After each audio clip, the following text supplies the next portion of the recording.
Okay, so welcome everyone to day 11 of the OP 30-day challenge, shitty video series with Adam Brooking, that's me, Cresco.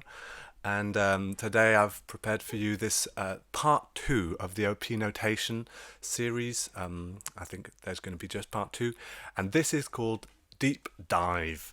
Okay, so I hope you're ready. We're going to be analyzing the standard OP notation following the framework seen in part 1, and then showing a potential contender called OPTI, just also following this framework in part 1, and then just see what you think about it. So just presenting that.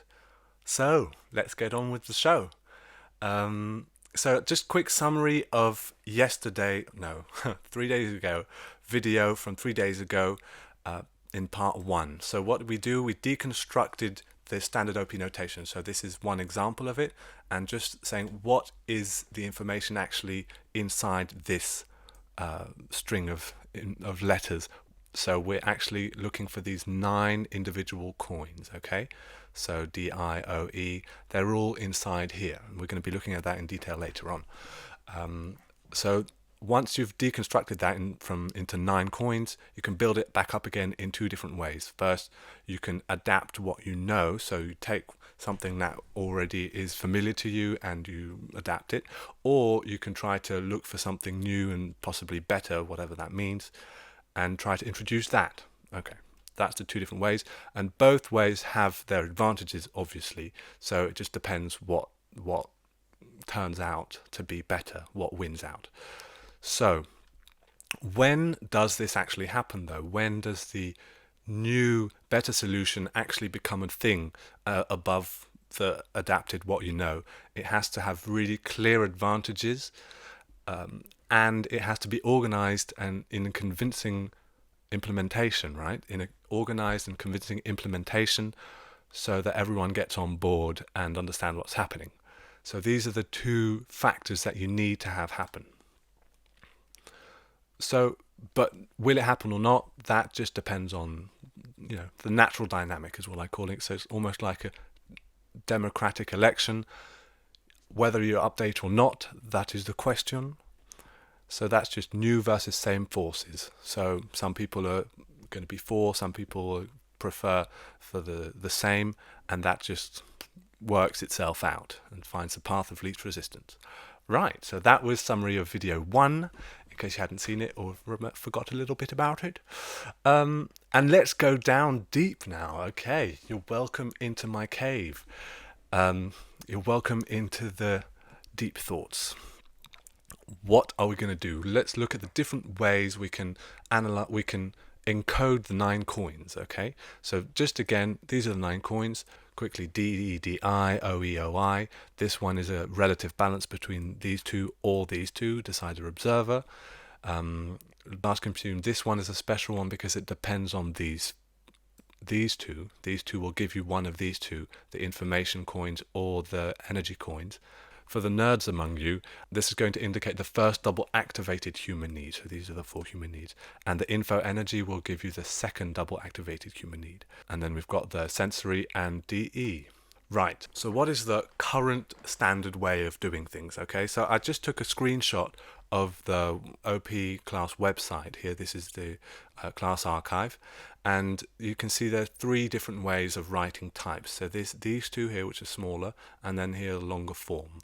So you can see it's called the shorthand, which is 5 coins. It gives you actually 5 of the 9 coins, MBTI or function stack. And then you can have the longhand, which has all 9 coins, including sexual modality and the animal stack right here. So we're going to look at those just to get a point of reference. So shorthand are these 5 coins right here. And so in the adapted MBTI, it was just 4 coins originally, and it's going to be used here for the 5 coins. And you'll see there's a little problem that appears because of that.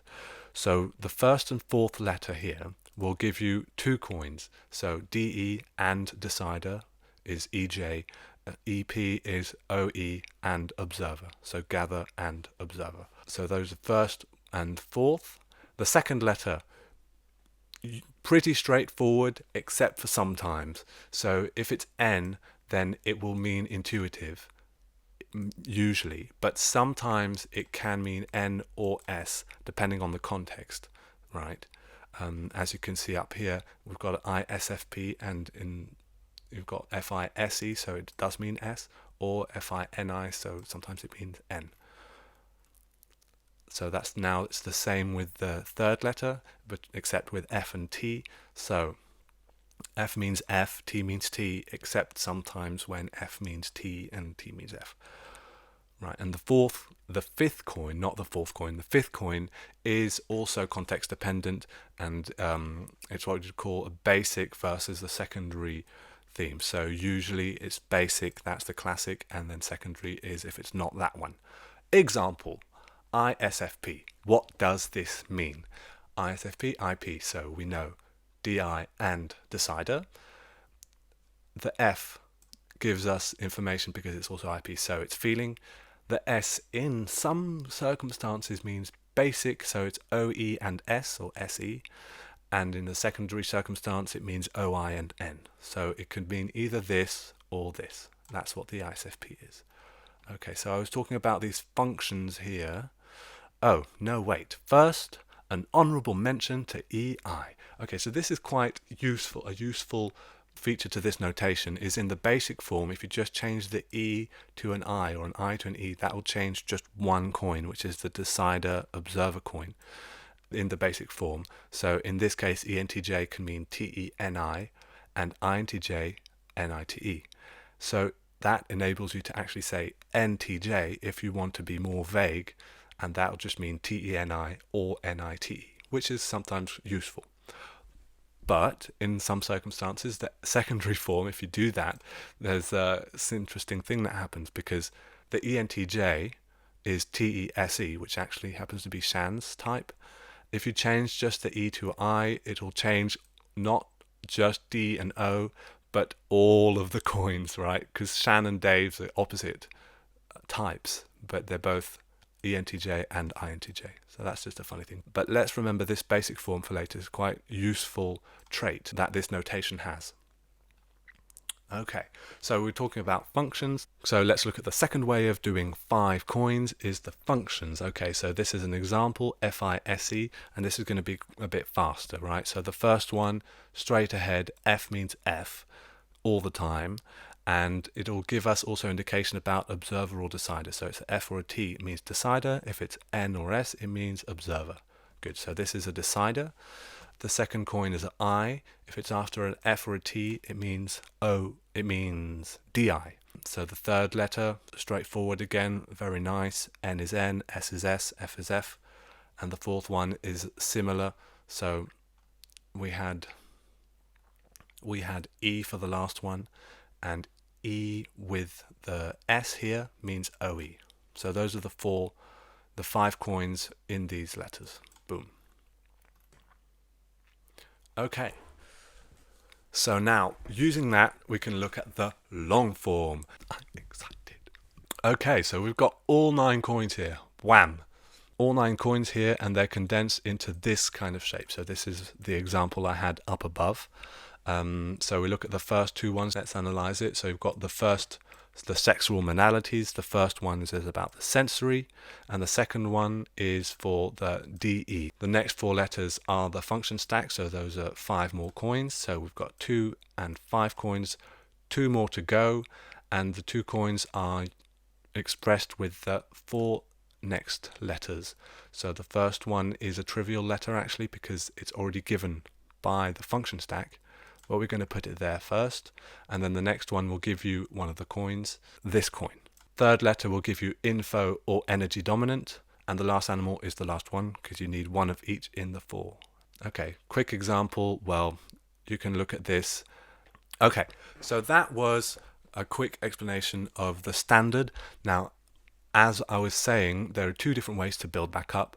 You could look for a new, more elegant solution, depending on what you think better is. Look for that and see if you can introduce that. That's what this next section is going to be about, is the OPTI, the more elegant solution, maybe. So, what is this thing? I'm calling it OPTI. It was developed over the last 6 months, more or less, just through discussions with people in the OP community. I wrote a little 7-page article about it as well. And what's interesting is this girl, Sophia Collins, developed it herself, well, part of it on her own independently, which was interesting because it was very similar.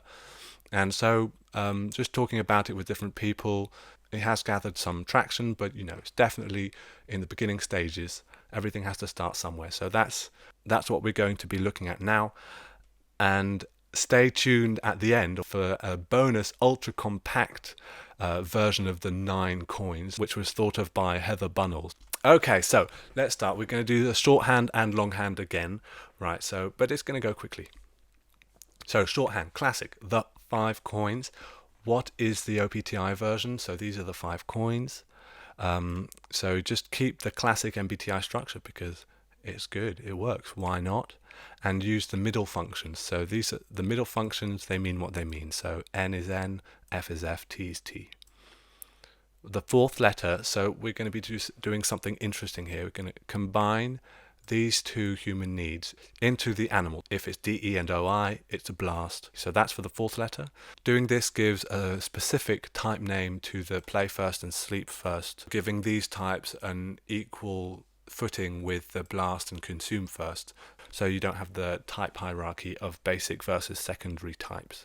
Okay, and so, ending with the 1st letter, just good old D and O, so decider observer. Smack the coin right in there.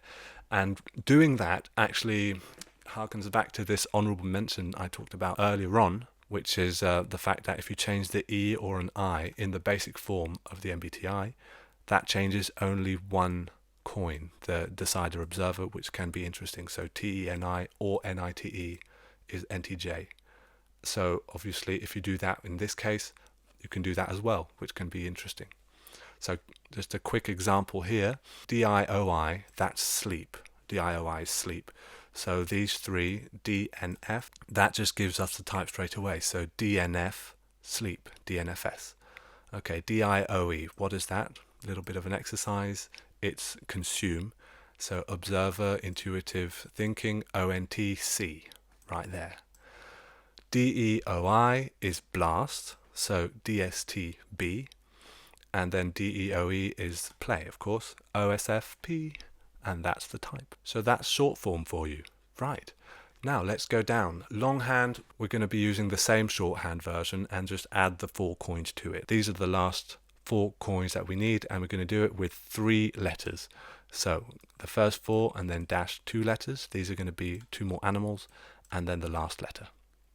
So 5th letter, the 2nd animal, which gives you straight away blast, consume, and play, sleep, because the first animal was here. So you don't have that redundancy that you had in the standard form. The 6th letter is blast or consume means it's info dominant, and play or sleep means you're energy dominant. Energy dominant. For the last letter here, so this is something I haven't talked about quite yet, it's the modality.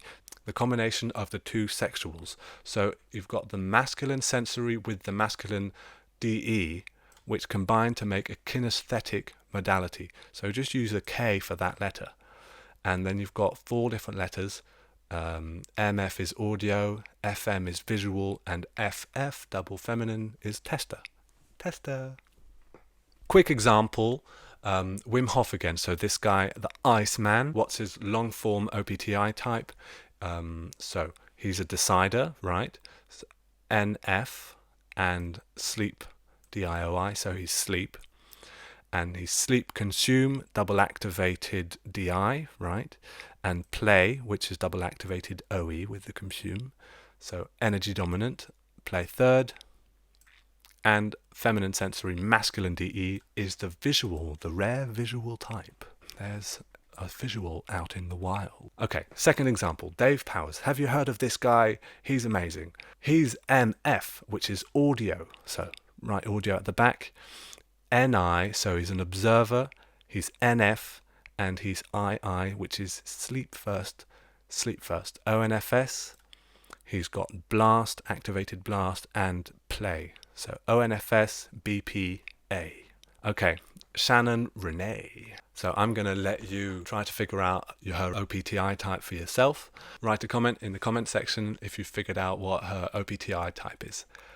Okay, quick summary of what we've seen. There are 3 ways of writing the shorthand here, 5 coins and each of them using only 4 letters. And the 9 coins, the whole shebang, is expressed either in the classic version and uses 10 letters, or the OPTI, which uses the 7 letters. Okay, so back to part 1. What's the dynamic here? An update is reached if there's really clear advantages and an organized and convincing implementation. In conclusion, I'm putting this out here, so I'm curious to see what you think about it, and try to see if you can figure out what your OPTI style type is. Write it down in the comments, that'd be fun.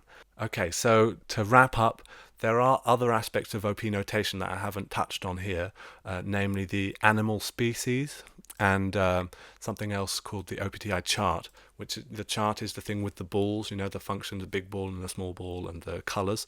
So I could be talking about that because I've thought about finding a new version of these ball chart as well. There could be some other videos of that, so if you're interested, let me know. Thank you so much for watching, and let me know what you thought. Give me a thumbs up if you like it. Give me a thumbs down if you didn't. And now for the bonus that I promised. So, thought up by Heather B. She found a way to condense the 9 coins in just 4 letters. And how she did that was using capital letters. So the first 2 letters actually give 5 coins. So it's using the N and the F again. And the order in which they're placed will give you the observer or decider.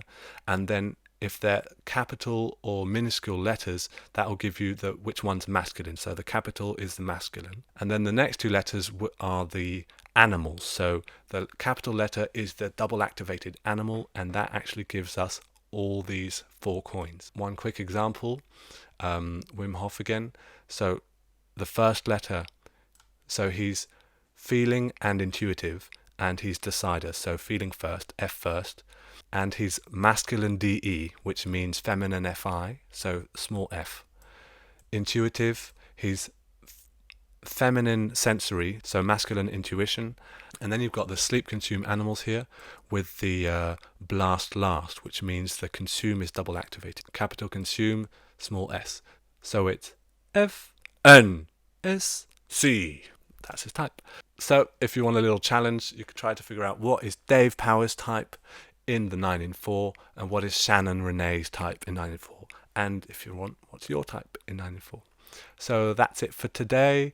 Thank you so much for watching. I hope you enjoyed, and I'll see you tomorrow. Bye.